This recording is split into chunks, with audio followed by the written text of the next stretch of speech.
While NBA trios are more relevant today than ever, they've always been around. From Bill Russell dominating the league with Sam Jones and Tom Hinson, to LeBron James teaming up with several stars, creating more than one all-star studded trio, the league has always been out teaming up. Once on the same team, that's when the fun really begins. How badly are those star players willing to sacrifice their own statistical numbers for the betterment of their team? For the most part, winning an NBA championship is the end goal. But just because it isn't accomplished, that doesn't mean a team won't make an appearance on this list. There are simply too many teams that carry 3 legitimate star players to categorize them as failures for not winning at all. We still, however, deduct a few points from. So without further ado, let's go ahead and dive into the 6 best trios in NBA history.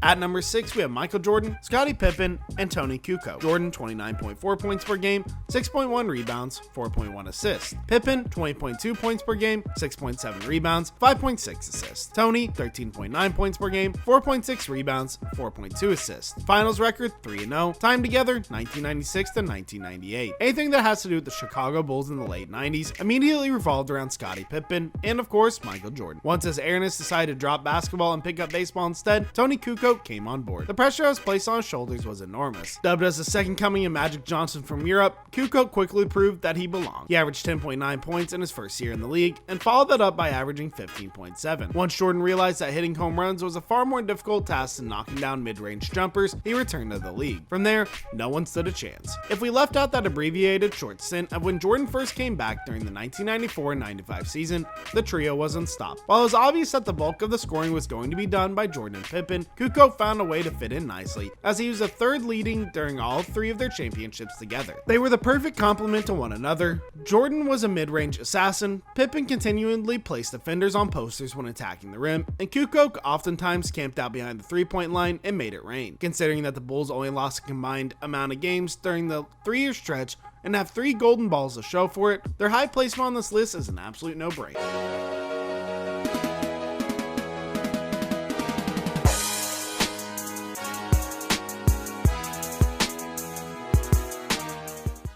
At number 5, we have Bill Russell, Sam Jones, and Tom Hinson. Russell, 16.6 points per game, 23.7 rebounds. Hinson, 19 points per game, 8.7 rebounds. Jones, 16.2 points per game, 5.2 rebounds. Finals record, 7-1. Time together, 1958 to 1965. The Celtics of the 50s and 60s were unlike any other team in NBA history. No matter who stood on the opposite side of the court, more times than not, the Celtics were going to come out on top with the victory. The heart and soul of these teams was, of course, Bill Russell. Often referred to as the greatest Celtic of all time and one of the best centers ever, Russell only knew how to do one thing: win. Alongside his 2 other Hall of Fame teammates in Tom Hinson and Sam Jones, the Celtics ruled in the late 50s and certainly all of the 60s. No other trio in NBA history can boast of winning 7 titles as a group. They did let one title slip through their fingers, however, the first one they played as a group against the St. Louis Hawks in the 19th final. That would be the last time, and they lost on the game's biggest stage as they reeled off 7 straight. All 3 players were all-stars and all-NBA selection. TV screens may have been deprived of color when they played, but when they got on the court, the talent was obvious.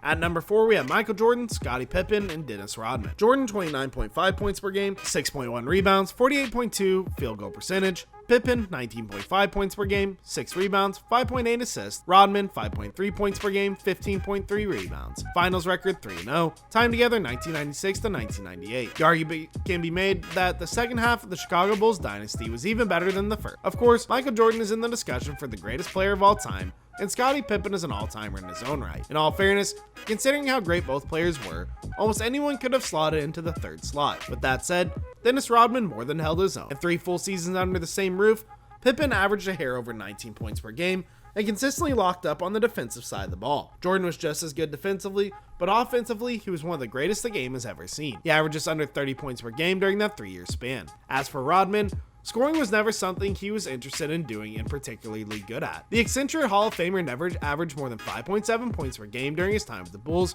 but he led the league in rebounding for 3 straight years, averaging well over 14 during that span. The Bulls never won anything less than 62 games during that run, and recorded a 72-win season in 1996.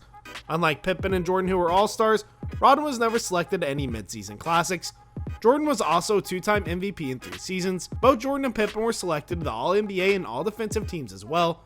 Rodman, to his credit, was selected to one All-Defensive team during the time of the two stars.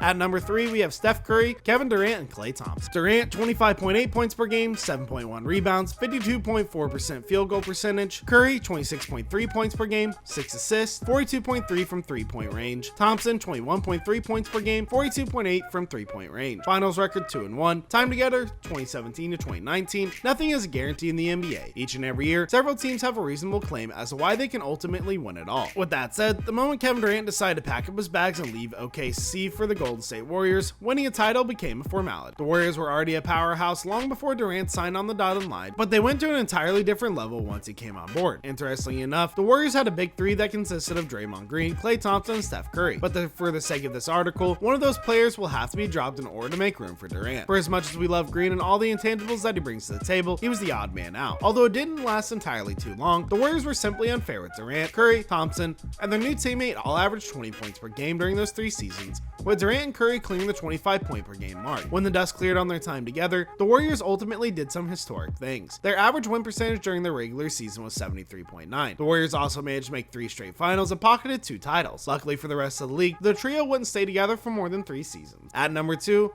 Shaquille O'Neal, Kobe Bryant, and Derek Fisher. Shaquille O'Neal, 26.9 points per game, 11.8 rebounds, 2.4 blocks. Bryant, 21.5 points per game, 5 rebounds. Fisher, 7.7 points per game, finals record 3-1, time together 1996 to 2004. In terms of duos, there's arguably no one better than Shaquille O'Neal and Kobe Bryant. O'Neal was a headliner. He averaged 26.9 points, 11.8 rebounds, and 2.4 blocks a night during their 8-year run. Outside the lockout-shortened 1998-1999 season, O'Neal was already selected to the All-Star team, and his placement on the All-NBA team at the end of the year was a virtual lock. Bryant, on the other hand, was the showstopper. Back then, Bryant wasn't as prolific as a scorer, at least early on. He went on to average 21.6 points in the first 8 seasons with O'Neal, but turned into Bryant we all grown to love as he spent the final 4 years of his career with O'Neal, averaging no less than 24 points a game. The offense ran through O'Neal first and Bryant a close second, but one player who doesn't get any love and attention is Derek Fisher. Admittedly, the numbers weren't very impressive as Fisher just averaged 7.7 points per game. Still, time and time again, Fisher bailed out the Lakers with clutch shots. He was never an All-Star or All-NBA player. Also, the mere notion of him in the MVP discussion is laughable, but Fisher came up clutch more times than not. In 8 seasons, excluding the lockout, the Lakers won at least 50 games every year. Twice during that stretch, they reached the 60-win mark. 4 finals appearances in 5 years, along with 3 straight titles, made the trio practically unstoppable. If they somehow found a way to resolve their differences, this group would have won even more titles. And finally, at number 1, we have Tim Duncan, Manu Ginobili, and Tony Parker. Duncan, 17.7 points per game, 10.4 rebounds, 2.1 blocks. Parker, 17.1 points per game, 6 assists. Ginobili, 14 points per game, 4 assists. Finals record 3-1. Time spent together 2003 to 2016. For whatever reason, NBA trios that have accomplished some extraordinary things don't stick together for a long time. They often go their separate ways after a bit of success, leave fans wondering what could have been if they simply stuck together longer. In the case of the San Antonio Spurs, they bucked that trend entirely. For 14 years, the Spurs had the same 3 players anchor them night in and night out: Tim Duncan, Manu Ginobili, and Tony Parker. Throughout their time together, the Spurs pumped out winning record after winning record. Not once did the Spurs miss the playoffs. They were also consistently rated amongst the league's best on the defensive side of the ball. As you've come to realize on the list, we've had trios that put up otherworldly numbers. These 3, on the other hand, were stellar but not spectacular. Duncan poured in 17.7 points a night, Parker chipped in with 17.1, and Ginobili, their 6th Superman, averaged 14 points per game. While they didn't have a 20-point score on average, no other trio in NBA history has won more games than the 575 that these 3 have managed to win together. Also, their win percentage during their run blew the competition away. By winning 71.6 of their regular season games, the Spurs were far and away better than the second best team on the list, the Dallas Mavericks, as they checked in with a win percentage of 64.3%. They combined for 4 titles and made over 20 All-Star games, and not to mention countless All-NBA teams. There were never any egos with any of them. Duncan started off as the team's best player and nabbed several MVP awards and Finals MVPs away. He had absolutely no issue passing the ball to Parker as he became the team's best player in the late 2000s. Ginobili was never considered the best player for the Spurs, but he was their unquestioned closer as the ball was often in his hands when things got tight. We can go on and on about how great these three were together, but to sum it all up, they're the best trio in NBA history. Well guys, thank you so much for making it to the end of the video. Be sure to smash that like button, subscribe to Tip Top Sports and ring that notification bell so you never miss a video. Thanks for watching.